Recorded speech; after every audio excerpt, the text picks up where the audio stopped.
오늘 하나님께서 우리에게 주시는 말씀은 레위기 19장 그리고 마태복음 9장 10절에서 12절까지의 말씀, 우리 두 본문을 가지고 함께 말씀을 살펴보겠습니다. 먼저 레위기 19장을 여러분 성경으로 펴 놓으시고요, 봉독은 같이 하지 않고 말씀을 나누는 가운데 한 절 한 절씩 말씀을 살펴보도록 하겠습니다.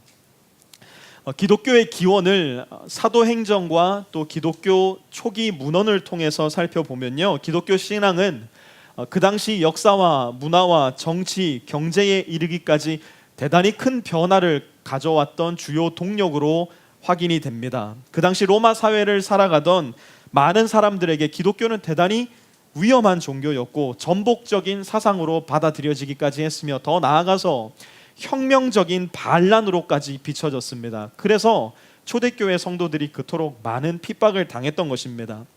기독교인이 된다는 것, 그리스도인이 된다는 것, 더 구체적으로는 예수 그리스도의 제자가 된다고 하는 것은 그가 속해 있었던 모든 삶의 근원을 다 버려버리고 그야말로 내 삶의 새 판을 짠다는 것을 의미하는 것이었습니다. 예수님을 믿고 침례를 받고 한 교회 안에서 지체된 형제 자매들과 함께 예수님의 몸과 피를 상징하는 성례를 나누는 것, 성찬을 나눈다는 것은 단순히 일주일에 한 번 교회에 나와서 종교 생활을 하겠다라는 것을 의미하는 것이 아니라 내 삶의 모든 영역을 그리스도인의 삶으로 바꾸겠다라는 것을 의미하는 것이었습니다. 그러므로 기독교 신앙은 대단히 쉽게 눈에 띄는 신앙이었습니다. 기독교 신앙에는 그 당시 사회와 문화와는 대단히 다른 독특하고도 신비스러운 요소들이 많이 있었기 때문입니다. 그렇기 때문에 기독교인도 대단히 쉽사리 눈에 띄는 존재들이었습니다. 그 당시 살아가던 여느 사람들과는 대단히 다른 생각과 대단히 다른 종류의 삶을 살아가기로 작정한 사람들이었기 때문입니다. 그런데 이러한 다름의 요소, 우리가 기독교적으로 흔히 말하고 있는 거룩의 요소가 어느 순간 교회 안에서 그리스도인의 삶 가운데서 조금씩 사라지기 시작합니다. 그런데 그 기점이 언젠지 가만히 역사를 들여다보면 바로 콘스탄틴 황제가 밀라노 칙령을 통해서 기독교를 로마 제국의 국교로 만든 시간이 바로 그 기점으로 보여집니다. 기독교 문화는 더 이상 사람들의 눈에 기이해 보이지 않게 됩니다. 기독교 문화는 더 이상 특별한 것이 아닌 내 삶의 일부로 받아들여지게 됩니다. 더 이상 기독교는 위험한 종교가 아니라 모든 사람들이 끌어안아야지만 할 만인의 종교가 되어버립니다.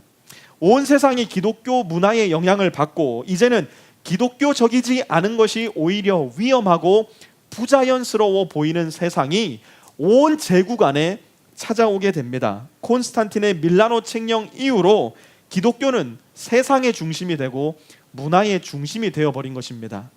이제는 기독교적이지 않은 것이 이상한 세상이 되어버리고 만 것입니다. 이것은 오늘날 우리가 살아가고 있는 이 미국, 그리고 우리의 조국 대한민국의 상황과 매우 흡사합니다. 오늘날 우리가 살아가는 미국과 한국이라는 나라도 기독교의 영향을 가장 많이 받은 나라에 속합니다. 남녀 차별을 없애고 노예 제도를 폐지시키고 인종 간의 차별을 없애는 데 있어서 기독교의 영향만큼 큰 영향을 발휘한 요소는 그 어디에서도 찾아볼 수가 없습니다. 사람을 귀하게 여기고 아픈 사람을, 가난한 사람을 아무런 대가 없이 고쳐주고 학교를 세워 문맹을 없애고 교육을 통해서 차세대를 일으키는 일에 기독교가 기꺼이 앞장서 왔다는 것, 이것은 그 어느 누구도 부인하기가 어려운 명백한 사실입니다. 이 세상의 문화 자체가 기독교적인 문화가 되다 보니까 기독교인들에게 예기치 않게 닥친 큰 고난이 하나 있었습니다. 그것이 무엇이냐? 내가 굳이 세상 가운데서 기독교인임을 밝히지 않아도 내 삶이 기독교적인 삶을 살아가는데 전혀 문제가 없는 세상이 우리가 사는 세상이 되어버리고 말았습니다. 다시 한번 말씀드립니다. 내가 기독교인임을 굳이 밝히지 않아도 이 세상의 문화가 이미도 너무 기독교적인 문화가 되어버렸기 때문에 기독교적인 삶을 살아가는데 전혀 문제가 없는 삶, 또 다른 종류의 고난이 우리 기독교인의 삶에 닥치기 시작한 겁니다. 그러다 보니 교회는 세상과 교회를 점점 분리해서 생각하기 시작했습니다. 더 이상 교회가 세상 속으로 침투해 들어가야 된다는 생각을 버려버리고 교회는 자기 자신들만의 사적인 영역, 곧 종교 영역을 만들어버리고 맙니다. 일주일에 한 번 교회 와서 예배 드리고 교회에서 봉사 열심히 하고 11조 생활 잘하고 있으면 세상에서 내가 어떠한 모습으로 살든지 간에 상관없다는 그야말로 종교 생활에 갇혀버린 언프로페셔널한 크리스천들이 여기저기에서 생겨나기 시작합니다. 그러다 보니 교회를 다니면서 구원은 받았습니다. 그런데 구원받은 그리스도인으로서의 삶의 흔적이 전혀 나의 삶에 나타나지 않는, 역사 속에서도 성경 안에서도 찾아볼 수 없는 이상한 모습의 그리스도인들이 여기저기에서 생겨나기 시작했다는 겁니다. 여러분 한번 생각해 보시기 바랍니다. 프로야구 선수가 한 팀과 대형 계약을 맺었다고 한번 생각해 봅시다. 정말 전혀 예기치도 않았던 큰 금액, 그리고 예기치도 않았던 긴 계약 기간으로 그야말로 대박 계약을 이 선수가 따게 되었습니다. 스프링 캠프 때마다 이 선수를 향한 기대치가 점점 높아져 갑니다. 팬들의 기대치도 올라갑니다. 모든 언론들이 이 선수는 올해 가장 주목해야 되는 선수다라고 보도하기 시작합니다. 그런데 문제는 뭐냐? 희한하게도 시즌만 시작되면 아프기 시작합니다. 어깨가 아프다 그러고 허리가 아프다 그러고 무릎이 아프다 그러고 막상 시즌 시작해서는 한 경기도 뛰지 못하는 선수가 되어버리고 맙니다. 돈은 다 받았어요. 자기가 누릴 수 있는 모든 혜택도 다 받았습니다. 그런데 프로 선수로서 막상 자기의 실력을 보여줘야 할 경기에서는 단 한 경기도 뛰지 못하는 선수. 우스갯소리로 이런 선수들을 일컬어 먹튀 선수라고 부릅니다. 먹고 튀었다는 거죠. 그런데 가만히 살펴보면 교회 안에도 먹튀 그리스도인들이 대단히 많습니다. 구원은 받았어요. 내가 자격이 있어서 구원받은 게 아니라는 거 여러분 다 아실 겁니다. 내가 실력이 뛰어나서 내가 하나님을 위해서 무엇인가 열심히 해냈기 때문에 하나님이 날 구원하신 거 아니라는 거 여러분들 잘 아실 겁니다. 저와 여러분 모두는 전적인 하나님의 은혜로 말미암아 구원을 받았습니다. 이것은 계약 기간이 10년, 20년 있는 것도 아니에요. Eternal life입니다. 영원한 생명을 우리는 보장받은 하나님 나라의 선수들일 텐데, 구원은 받았는데 하나님 나라의 선수들로서, 그리스도의 제자들로서 이 땅 가운데 감당해내는 일이 하나도 없는 비참한 언프로페셔널 그리스도인들이 이 세상에는 너무 많다는 겁니다. 우리가 사는 이 세상에는 우리를 비롯해서 프로페셔널하지 않은 그리스도인들이 많다는 거 여러분 잘 아실 겁니다. 우리 스스로가 조심하지 않는다면, 우리 스스로의 신앙을 신중하게 들여다보지 않는다면, 기도를 통해서 회개와 결단의 자리로 나아가지 않는다면 저와 여러분도 여지없이 프로페셔널하지 않은 크리스천의 모습이 될지도 모릅니다. 구원은 받았지만 구원의 흔적과 증거는 아무리 찾아봐도 찾아볼 수 없는 프로페셔널하지 않은 그리스도인의 삶을 저와 여러분도 살아갈 수 있다는 것, 우리는 명심하고 조심해야만 합니다. 그래서 오늘은 저와 여러분이 함께 어떻게 하면 프로페셔널한 그리스도인의 삶을 제대로 살아낼 수 있을까, 레위기와 마태복음의 말씀을 중심으로 함께 살펴보려고 합니다. 레위기는 모든 성경 중에서 흔히 우리 모두에게 쉽게 오해받는 성경책 중에 하나입니다. 많은 분들이 생각하시는 것처럼 레위기는 마냥 어렵고 복잡한 책인 것만은 아닙니다. 레위기를 가만히 읽다 보면 무슨 생각이 드냐면, 도대체 하나님은 얼마나 자세하게 우리에게 가르쳐 주시고 싶은 걸까? 가만히 생각해 보면 조금 하나님 안 됐다 싶을 정도로 너무나 상세하고 너무나 세세하게 우리에게 하나님 자신의 마음을 전하고자 하는 그 마음이 레위기 말씀에는 속속들이 묻어나고 있습니다. 레위기 1장에서 레위기 18장까지는 하나님을 향해 드려야 하는 이스라엘 민족들의 5가지 종류의 제사들에 대해서 아주 자세히 기록을 하고 있습니다. 그리고 오늘 우리가 함께 살펴볼 레위기 19장에 이르러 지금까지 설명해 왔던 것이 무슨 의미인지를 이 한 절 말씀에 다 담아내고 있는데요, 1장에서 18장까지의 내용을 19장 2절은 이렇게 요약합니다. 함께 읽어보겠습니다. 이스라엘 자손 온 회중에게 말하여라. 너는 그들에게 이렇게 일러라. 너희의 하나님이 나 주가 거룩하니 너희도 거룩해야 한다. 하나님은 이스라엘 회중에게 다름 아닌 하나님을 닮아서 너희도 거룩해야 한다라고 말씀하고 있습니다. 하나님이 가지고 있는 속성 중에 가장 잘 알려진 속성이 거룩하심입니다. 거룩이 무엇일까요? 거룩은 간단히 말해서 다름입니다. 거룩은 간단히 말해서 구별됨입니다. 거룩은 간단히 말해서 오늘날 우리가 사는 세상의 말로 프로페셔널하다는 이야기입니다. 여러분, 프로들은 다르다는 거 아시죠? 우리가 언뜻 보기에는 경기장에서 다 프로 선수들을 보기 때문에 그 사람 한 사람 한 사람의 역량이 얼마나 뛰어난지 잘 모르게 보일 경우가 많이 있지만, 그 사람과 우리가 직접 경기를 함께 해보면 프로들은 다르다는 거 여러분 분명히 알게 될 겁니다. 제가 지난주에 거의 1년 만에 축구를 하러 나갔습니다. 축구를 하는데요, 처음 보는 한 형제가 있었습니다. 그런데 이 형제를 아무도 못 막아요. 그야말로 우리 팀에서 4명이 전략적으로 이 선수를 막으려고 붙었는데도요, 못 막습니다.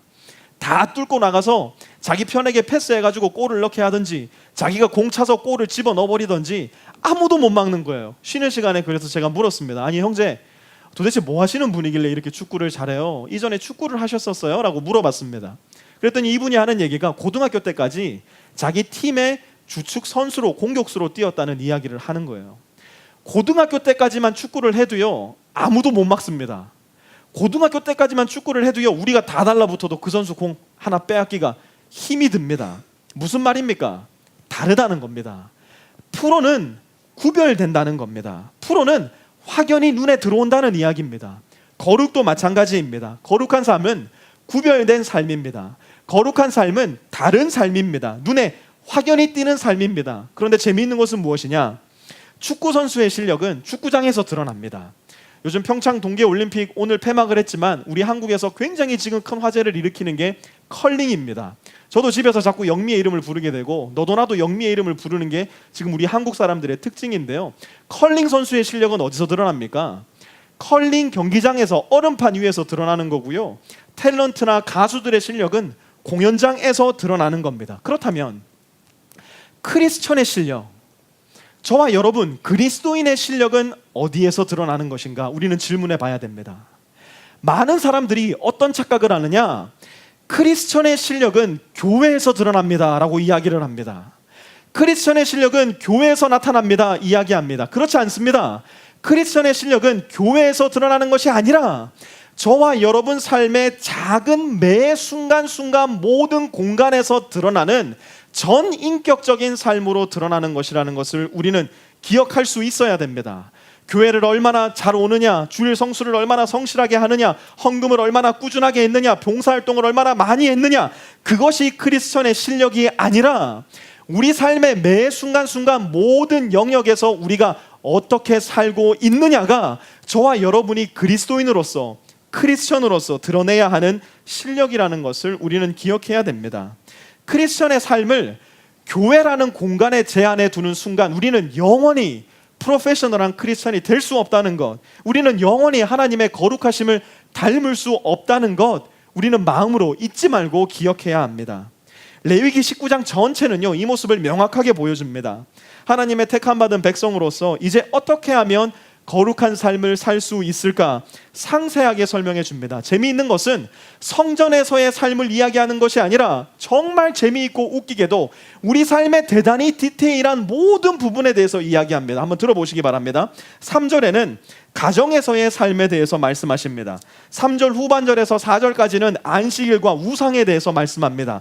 6절에서 8절을 보니까 밥상에 대해서 말씀을 합니다. 얼마나 하나님이 우리 삶의 모든 영역에 관심이 있는지를 명확하게 보여주는 증거입니다. 9절과 10절은 밭과 포도원 곧 일터에서의 삶에 대해서 말씀하십니다. 11절에서 13절은 이웃과의 관계에 대해서 말씀하십니다. 14절은 신체에 장애가 있는 우리 이웃들을 어떻게 대해야 하는지에 대해 말씀하십니다. 15절은 재판정에서 일어나야 되는 일들, 16절은 험담을 하나님께서 얼마나 미워하시고 싫어하시는지에 대한 말씀이 드러납니다. 17절, 18절은 같은 민족 곧 유대인들을 우리가 어떻게 대해야 되는지에 대한 말씀입니다. 19절에서 22절까지는 성관계에 대한 말씀입니다. 28절은 장래 문화, 33절은 외국인을 대하는 태도에 대해서 하나님이 말씀하십니다. 그리고 이 모든 세세한 삶의 영역이 무엇과 관련되어 있느냐? 하나님은 이렇게 말씀하십니다. 19장 2절 다시 한번 보시기 바랍니다. 너희의 하나님이 나 주가 거룩하니 너희도 거룩해야 한다. 이것은 모두 거룩에 관한 말씀입니다. 밥상이 무슨 거룩과 관계가 있겠는가? 외국인을 대하는 것이 무슨 거룩과 관계가 있겠는가? 우리는 의아해할지 모르지만 하나님은 우리 삶의 모든 영역이 거룩을 닮아 구별된 삶을 살아야 된다고 우리에게 가르쳐주고 계신 것입니다. 거룩한 삶을 어떻게 살 것인가? 그리스도인으로서 어떻게 하나님을 닮은 삶을 살아갈 것인가? 하나님께서는 우리에게 그냥 네 느낌 따라서, 감정 따라서 한번 살아봐라, 그렇게 말씀하시는 것이 아니라 삶의 모든 영역에 걸쳐서, 삶의 자세한 영역에 걸쳐서 우리에게 말씀을 주시고 분명한 삶의 기준을 제시하고 계시다는 것입니다. 오늘은 이 중에서도 우리가 특별히 밥상에서 어떻게 하면 프로페셔널 크리스천으로 살아갈 수 있을까, 조금 확대해서 구체적으로 살펴보는 시간을 가지려고 합니다. 오늘 우리가 집중하고자 하는 말씀은 5절에서 10절까지의 말씀인데요, 5절을 먼저 보도록 하겠습니다. 너희가 나 주에게 화목제로 희생 제물을 가져올 때에는 너희가 드리는 그 제사를 나 주가 즐거이 받게 드려라. 거룩을 이야기하는 19장 본문 전체에서 가장 큰 부분을 차지하고 있는 것이 바로 화목제사에 대한 부분입니다. 레위기에 등장하는 5 제사 중에 거룩을 이야기하는 19장에 등장하는 제사는 화목제사가 유일합니다. 화목제는 하나님과의 화목함, 하나님과의 평안함을 위해서 드리는 제사였습니다. 소나 양이나 염소를 잡아 하나님께 드리는 제사였는데요, 화목제물은 다른 제사의 제물과는 다르게 제물을 드린 사람이 제사장의 몫을 제외한 나머지 고기 부분을 가져와서 제사를 드린 사람이 그 고기를 먹을 수 있는 독특한 제사였습니다. 그런데 먹는 방법이 조금 특이하고도 이상합니다. 이 제물을 어떻게 먹어야 되는가? 6절 한번 보시기 바랍니다. 제물은 너희가 나 주에게 바친 그날로 다 먹어야 하지만, 화목제물로 바친 제물을 언제 다 먹어야 된대요? 그날로 다 먹어야 된대요. 그런데 한번 생각해 보십시오. 소 한 마리를 여기 하루에 다 먹으실 분 있습니까? 염소 한 마리 잡아서 하루 만에 다 먹을 분이 있습니까? 하나님도 이 말씀을 하고 나니까 조금 이상하셨나 봐요. 그래서 이렇게 말씀하세요. 19장 6절 말씀, 그 다음 날까지는 두고 먹어도 된다. 그러니까 소가 됐든 양이 됐든 염소가 됐든 이틀 만에 제물로 바쳐진 고기는 다 먹어야 된다는 겁니다. 그러면 한번 생각해 봅시다. 소 한 마리를 100번 양보해서 이틀 만에 다 먹을 수 있을까요?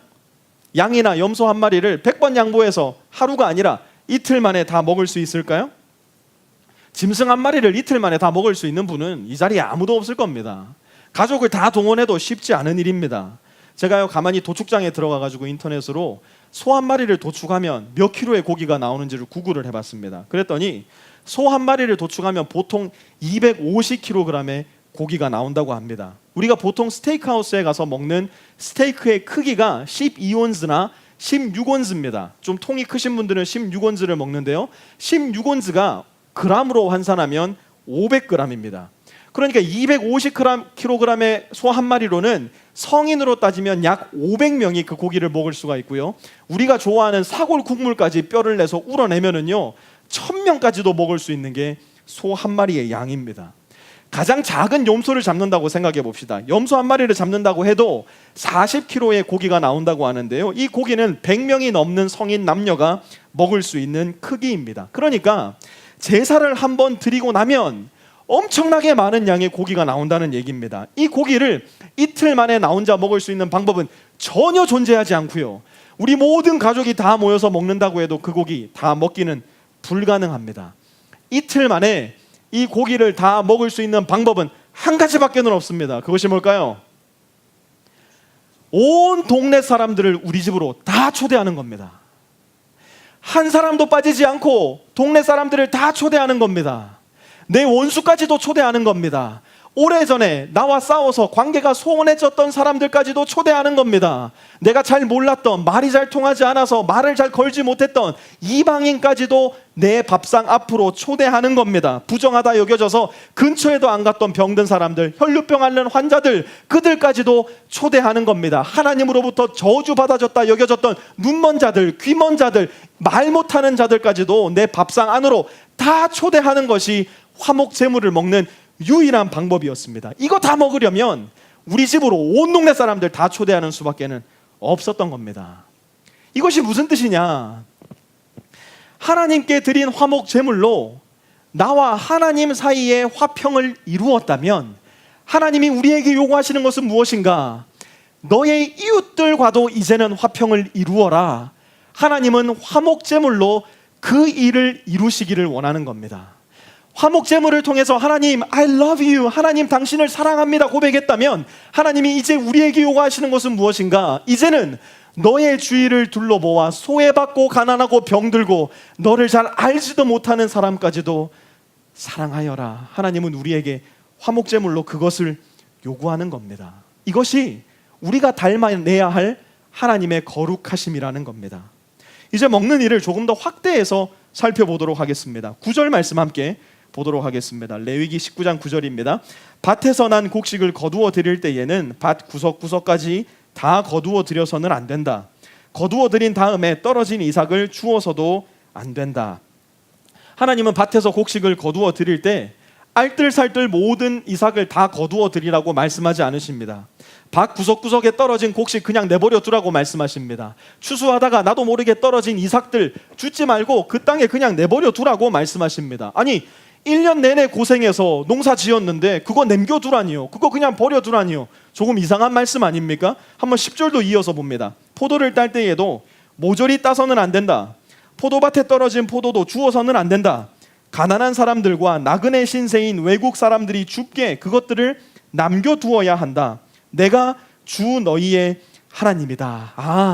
하나님이 명령하시는 거예요. 밭에 곡식을 남겨라, 포도원에 포도를 남겨라, 떨어진 포도알을 남겨라. 이것은 무슨 의미인가? 가난하고 배고프고 소외된 이방인들이 수치스럽지 않게 그 곡식을 거두어 들여서 그들도 먹고 살 수 있는 길을 너희가 준비해 주라는 겁니다. 마련해 주라는 겁니다. 이웃을 배려하는 경제생활 하라는 겁니다. 이웃을 생각하고 나누는 경제생활 해야 된다는 겁니다. 그 당시 곡식과 포도주가 유대인들의 주식이었던 것을 감안했을 때 이웃들과 함께 나누는 밥상이 하나님의 거룩하심을 담는 대단히 중요한 키라는 것을 레위기 19장 5절에서 10절까지의 말씀은 우리에게 가르쳐 주는 것입니다. 하나님의 거룩하심의 깊이와 넓이와 높이는 우리의 지식과 이해를 훨씬 뛰어넘어 버리는 것이기 때문에 하루아침에 닮을 수 있는 것이 결코 아닙니다. 오랜 시간에 걸쳐서 우리가 연습하고 훈련해야지만 겨우겨우 조금 닮아갈 수 있는 것이 하나님의 거룩하심입니다. 그렇기 때문에 우리 프리스코 세미한 교회도 날마다 그렇게 말씀을 읽으며 말씀을 나누고 말씀을 공부하면서 하나님을 닮아가려고 발버둥 치고 있는 것입니다. 그리고 우리 교회가 올 한 해 하나님을 조금이라도 더 닮기 위해서 함께 연습해 보려고 하는 것이 바로 오늘 본문 가운데서 비롯된 밥상을 나누는 일을 각 가정에서 하는 일입니다. 하나님이 우리에게 말씀하신 대로 하나님의 독생자 되신 예수 그리스도께서 이 땅에서 밥상을 나누셨던 그 모습 그대로 우리도 하나님의 밥상을 한번 흉내내 보고자 하는 것입니다. 다행스럽게도 하나님은 예수님을 통해서 우리와 함께 밥상을 나누실 때 어떤 밥상을 이루어 나가시길 원하시는지, 어떤 공동체를 이루고 싶어 하시는지 명확하게 보여주셨는데요. 이제 마태복음으로 좀 넘어가서 예수님의 밥상을 함께 살펴보도록 하겠습니다. 마태복음 9장입니다. 마태복음 9장 10절 말씀 함께 보도록 하겠습니다. 예수께서 집에서 음식을 드시는데 많은 세리와 죄인이 와서 예수와 그 제자들과 자리를 같이 하였다. 여러분, 우리가 이 말씀을 읽을 때 전혀 충격이 없지 않습니까? 이 말씀이 너무 그냥 자연스럽게 우리 마음에 와닿지 않습니까? 그런데 그 당시 유대인들의 눈에는 지금 이 자리에 있는 예수님은 그야말로 경악을 금치 못하게 하는 인물임에 틀림이 없었습니다. 예수님을 보고 있는 사람들이나 이 예수님의 모습을 귀로 들어서 알았던 사람 모두가 그들의 입술을 통해서 터트려내야만 했던 탄식이 무엇이냐? 이런 겁니다. Oh my gosh! No way! Are you kidding me? 예수님 지금 장난하시는 거예요? 예수님 지금 도대체 뭐 하시는 거예요? 예수님 제정신이세요? 그 당시 유대인들이 보였던 자세가 지금 이 밥상에 앉아있는 예수 그리스도였습니다. 이 모습이 마치 어떤 모습과도 같으냐? 제가 감히 비교할 수는 없지만 이해를 돕기 위해서 이렇게 얘기해 보겠습니다. 제가 달라스에서 가장 악명 높은 죄인들과 함께, 범죄자들과 함께, 달라스에서 가장 악명 높은 창녀들과 함께 단성사에 앉아서 소주병을 앞에 놓고 음식을 나누는 모습을 한번 생각해 보십시오. 여러분 중에 한 분이 그 모습을 보셨다면 당장 사진 찍어서 우리 프리스코 세미한 페이지 카톡으로 다 돌렸을 겁니다. 왜요?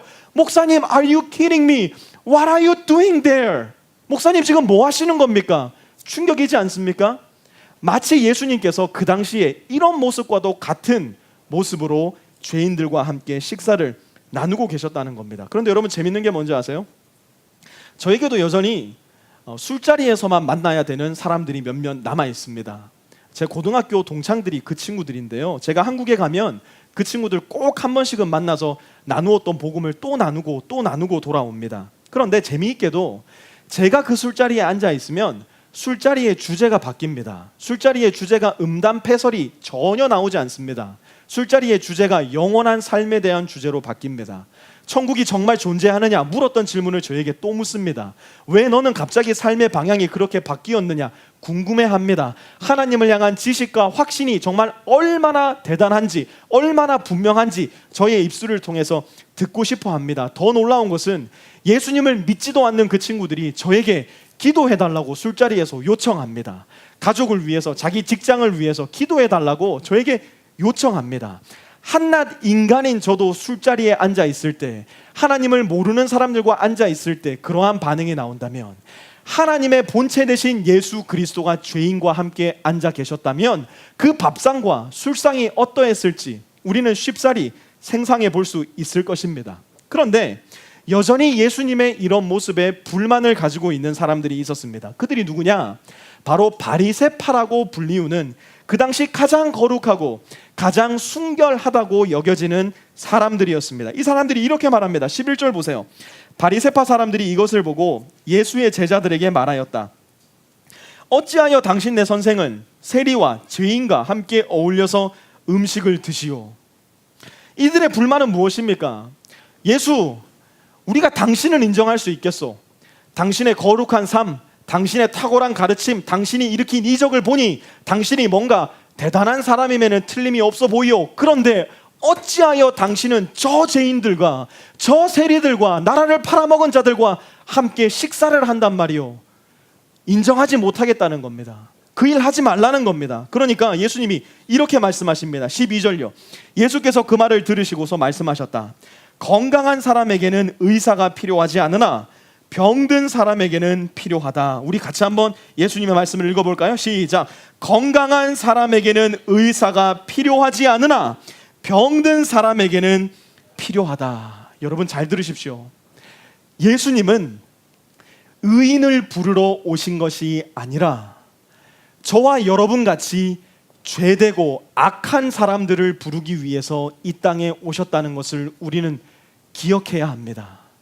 우리가 일주일에 한 번 교회에 나와서 이렇게 그럴듯한 모습으로 앉아있는 종교적인 모습에 우리를 만나러 오신 것이 아니라 우리의 삶 가운데 철저히 깨어지고 낮아지고 부서지고 악해진 모습 그대로 우리의 모습을 만나기 위해 이 땅에 오신 분이 예수님임을 우리는 기억해야 합니다. 그렇기 때문에 우리는 죄인으로서 죄인들과 함께 밥상을 나누는 겁니다.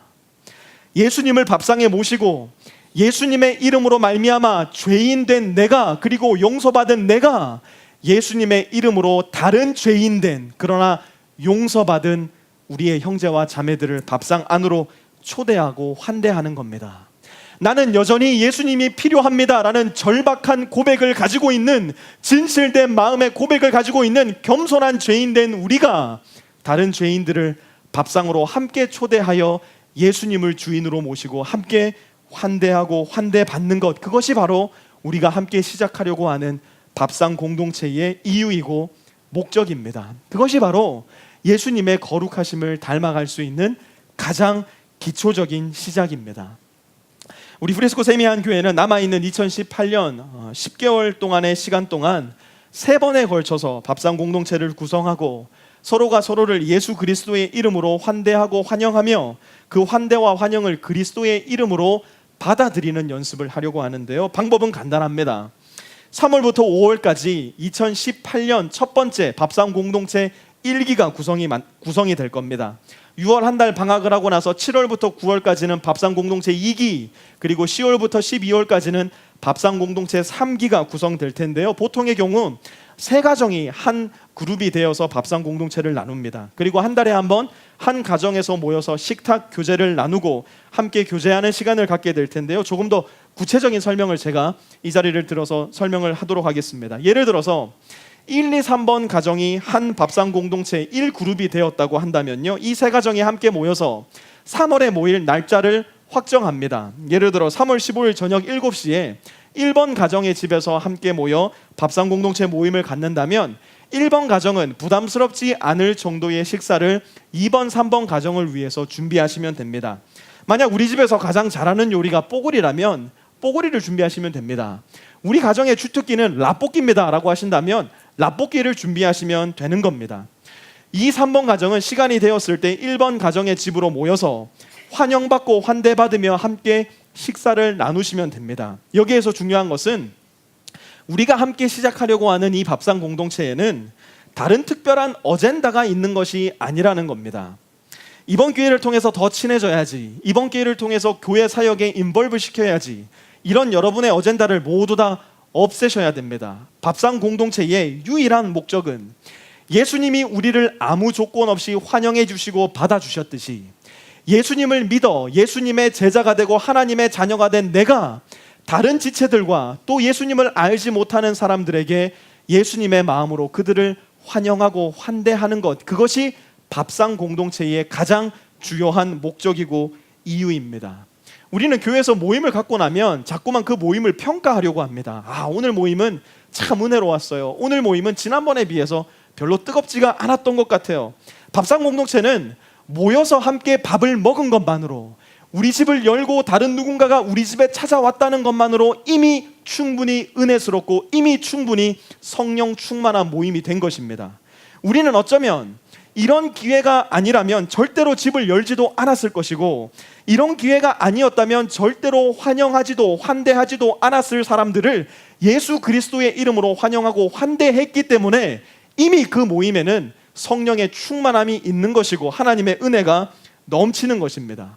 이 일을 통해서 그대로 내버려 두었더라면 나로서는 결코 하지 않았을 예수님을 닮은 모습을 아주 조금이라도 흉내내 보았기 때문입니다. 반대로 초대받은 사람도 마찬가지입니다. 이런 기회가 아니었다면 한번 찾아가 보지도 않았을 프리스코 세미안 교회에 같은 지체된 그 사람의 집, 말로는 지체요 성도라고 이야기하지만 사실상 한번 환대해 보지도 못하고 환대 받아보지도 못했던 그 사람에 의해서 환영받고 환대받고 예수님의 이름으로 함께 모여 교제했다면 그것만으로 우리의 할 일은 끝난 것입니다. 그 다음부터는 성령님께 맡겨드려야 됩니다. 그렇게 먹고 마시는 일이 어느 정도 마무리가 되고 나면 음식이 식탁에서 치워지면 초대했던 1번 성도의 가정에서 말고 2번 성도의 가정의 남자 성도가 제가 나누어 드린 밥상 공동체 가이드라인에 따라서 모임을 진행하시면 됩니다. 그냥 읽기만 하시면 되는 일이기 때문에 한글만 읽을 수 있다면 누구나 할 수 있는 일입니다. 어떤 밥상 공동체는 밥 먹는데 4시간이 들고 이 가이드라인 따라서 모임을 나누는데 10분밖에 안 걸릴 수도 있습니다. 아무도 얘기 안 해서 목사님 5분 만에 끝났어요. 괜찮습니다. 밥상을 나눈 것, 내 집을 열고 누군가 나의 환대와 환영을 받아들였다는 것, 그것만으로도 충분합니다. 아무런 이유 없이 예수님이 그러하셨기에 예수님의 모습을 닮아 누군가를 환영하고 환대하는 일, 그것이 가장 중요한 일입니다. 이렇게 세 가정이 한 달에 한 번씩 돌아가면서 자기의 집을 열어서 예수님과 같이 환영하고 환대하며 다른 가정은 그 환영과 환대를 받아들이면 그것으로 이 모임은 성공한 것입니다.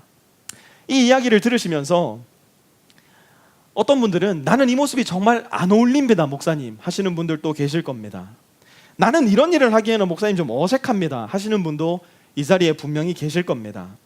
우리 집에 초대해서 나의 밥상을 열고 누군가를 환영하고 환대하는 일, 이게 진짜 나랑은 잘 안 맞다, 조금 불편하다, 나는 교회 온 지 얼마 되지도 않았다, 우리 집은 그렇게 크지도 않다, 이런 분들도 분명 이 자리에 계실 겁니다. 심지어 내가 꼭 위선자가 된 것 같고 나는 믿음이 그렇게 좋지도 않은데 예수님을 닮아서 밥상을 제공한다니요, 목사님 뭔가 좀 맞지 않고 내가 내 자신을 속이는 것 같습니다. 그런 분들도 이 자리에 분명히 있을 겁니다. 그런데 여러분, 그것이 바로 우리가 시작하려고 하는 이 밥상 공동체의 또 다른 목적입니다.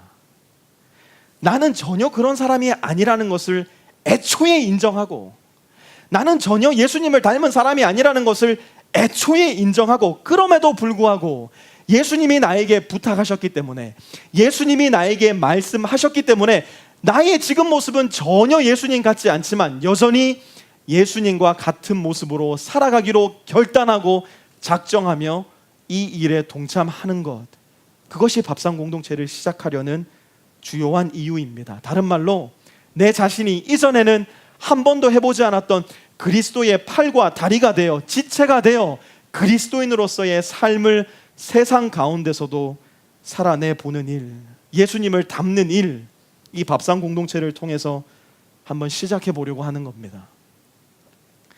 맥스 위어봄이라는 작가가 쓴 짤막한 소설이 하나가 있는데요, 이 소설의 제목이 행복한 위선자라는 소설입니다. 이 소설을 읽어보신 분들도 이 자리에 많이 계실 겁니다. 이 소설의 주인공은 조지 헬이라는 사람입니다. 이름이 지옥입니다. 지옥.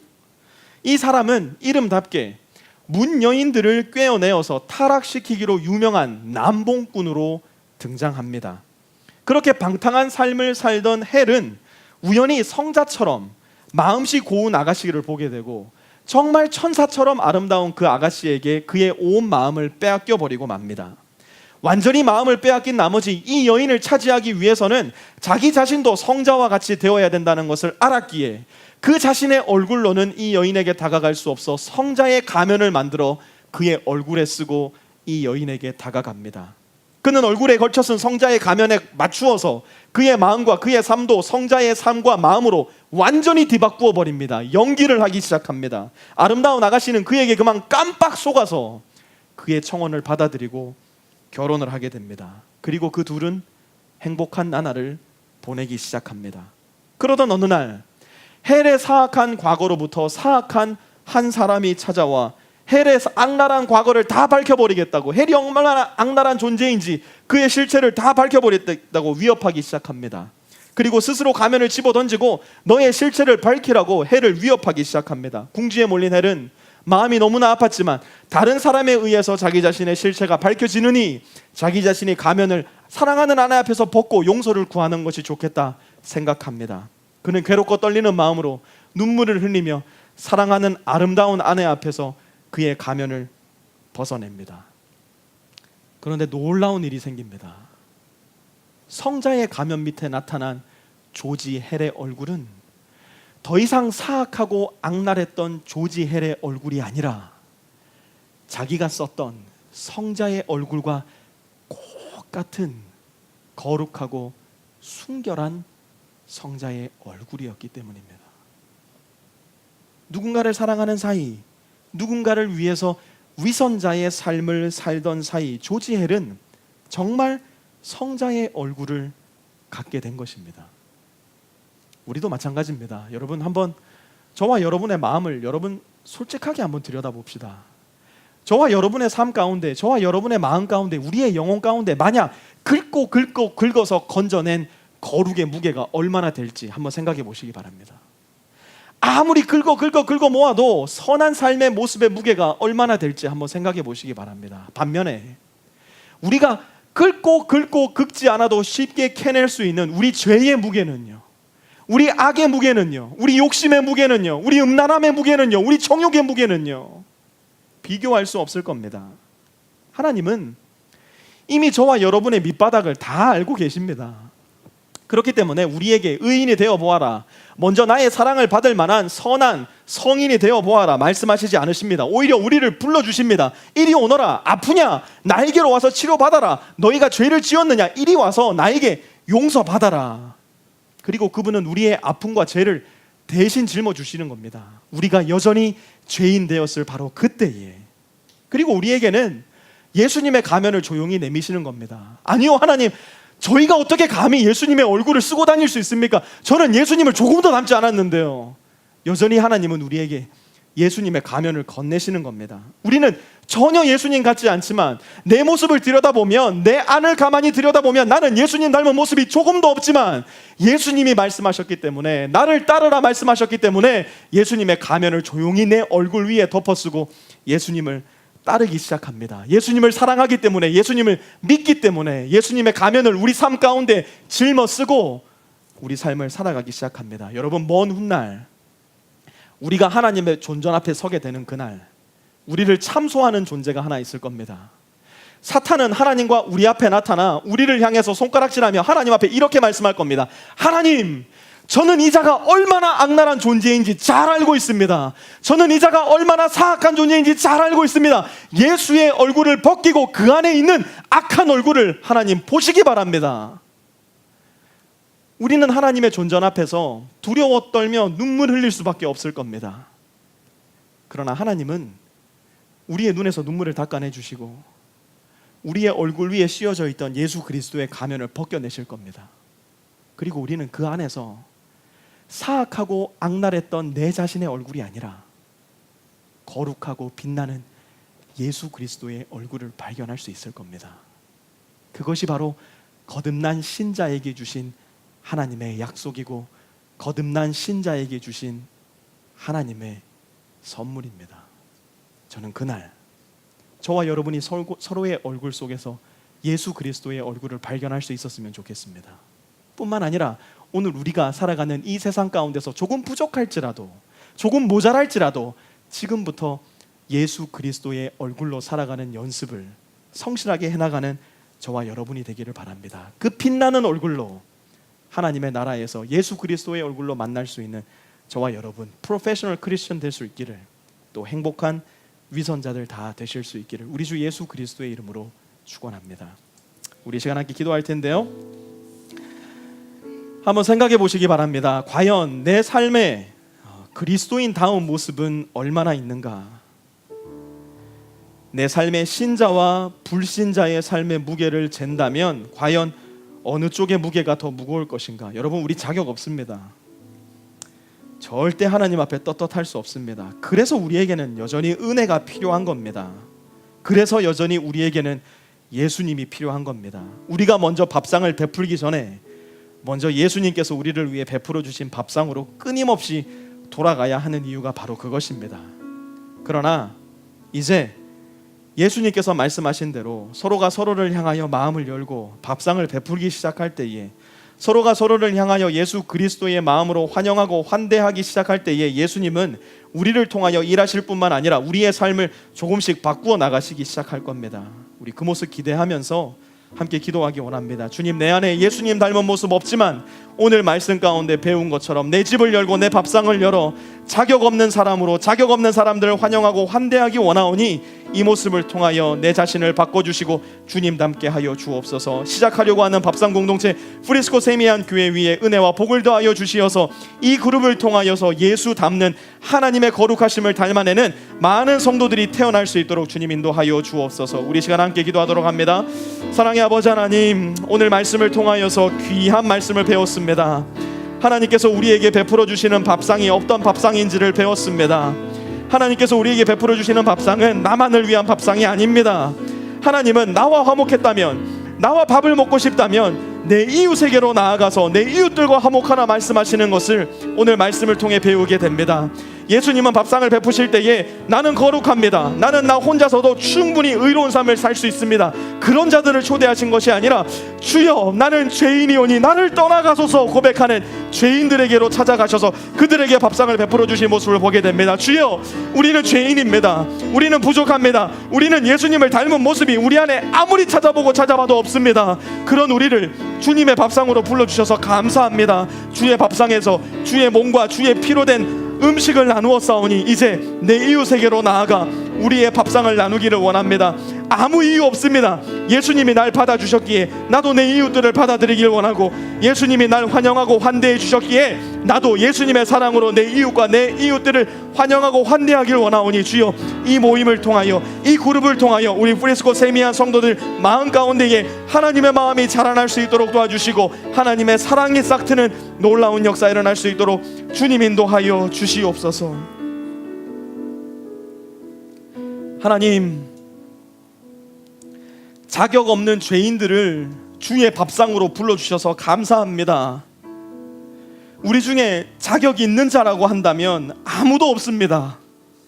하나님이 이 정도 수준은 돼야 내 밥상에 와서 밥 먹을 수 있다 말씀하신다면 주님, 우리 아무도 못 갑니다.